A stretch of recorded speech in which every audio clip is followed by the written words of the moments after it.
Hello my dear students, today I will tell you about integers. This is the first chapter of class 7. The question is, what is integers? I already told you in my earlier video, integers are a bigger collection of numbers having negative numbers, 0 and positive numbers.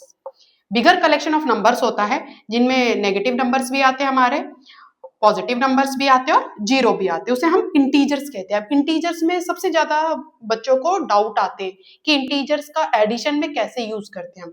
तो अगर आपके पास sign है plus और plus तो answer हमारा plus ही होगा। अगर आपके पास साइन है माइनस और माइनस तो भी आंसर प्लस होगा, पर साइन किसका आएगा? बड़े नंबर का। साइन बिगर नंबर, बिगर जो बिगर नंबर का साइन होता है वो आता है, ठीक है। अगर आपके पास माइनस है और एक प्लस है तो माइनस आएगा, साइन वही बिगर नंबर का, और प्लस है माइनस है तो आंसर माइनस होगा। तो आपको इससे क्या ट्रिक समझ में आती है कि अगर सेम साइन है तो आंसर हमेशा प्लस होता है। देखो plus plus plus, minus minus plus, opposite sign है, एक माइनस है एक प्लस है, एक प्लस एक माइनस है, आंसर हमेशा माइनस आएगा। और हमेशा जो साइन आएगा वो बड़े नंबर का आएगा। जैसे मैं आपको एक एग्जांपल करके देती हूँ, कोई भी क्वेश्चन ले लो, आपने क्वेश्चन ले लिया है कि 45 माइनस का 55। अब देखो 45 के आगे कोई साइन नहीं है, जब कोई साइन नहीं होता तो प्लस होता, और 55 के आगे साइन है माइनस का, तो 55 प्लस माइनस, मैंने आपको बताया था प्लस माइनस क्या होता है? माइनस होता है, मतलब ये माइनस होगा।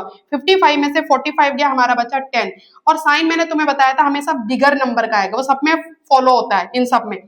तो बगर नंबर के आगे कौन सा साइन है? माइनस का, इसीलिए हमने इसको क्या लिख दिया? -10। तो ये इसका आंसर होगा। कोई और दूसरा नंबर ले लो, -3, -2, -5। अब ये 3 नंबर ले लिया हमने। अब इन सब में साइन माइनस का है, दो दो करके देखने, चाहे तीनों को साथ में करना है। माइनस माइनस प्लस, तो ये हो जाएगा, हमने इन दोनों को करा क्योंकि दोनों माइनस थे, ऊपर हमने पढ़ा था माइनस माइनस प्लस होता, तो ये हो जाएगा माइनस का 5 और माइनस का 5 पहले से ही है। Again both are minus, minus minus plus, तो ये हो जाएगा 10 और साइन माइनस का, दोनों में सेम साइन है। क्लियर हुआ? ये तो आपका इंटीजर्स के बारे में था। बट इसमें इंटीजर्स में लॉज होते हैं बहुत सारे, जो मोस्ट इंपॉर्टेंट लॉ है दैट इज डिस्ट्रीब्यूटिव लॉ। और इस डिस्ट्रीब्यूटिव लॉ को हम कैसे अप्लाई करते हैं क्वेश्चंस में? डिस्ट्रीब्यूटिव लॉ होता है हमारा a b प्लस c, और ऐसे ही माइनस में भी होता है, मतलब a into b plus a into c. This is our distributive law. This is the question given. अब इसमें डिस्ट्रीब्यूटिव लॉ हम कैसे लगाएंगे? देखो क्वेश्चन में आपने क्या देखा है, यहाँ पे -26 और यहाँ पे भी -26 है, तो आप -26 को कॉमन ले लीजिए।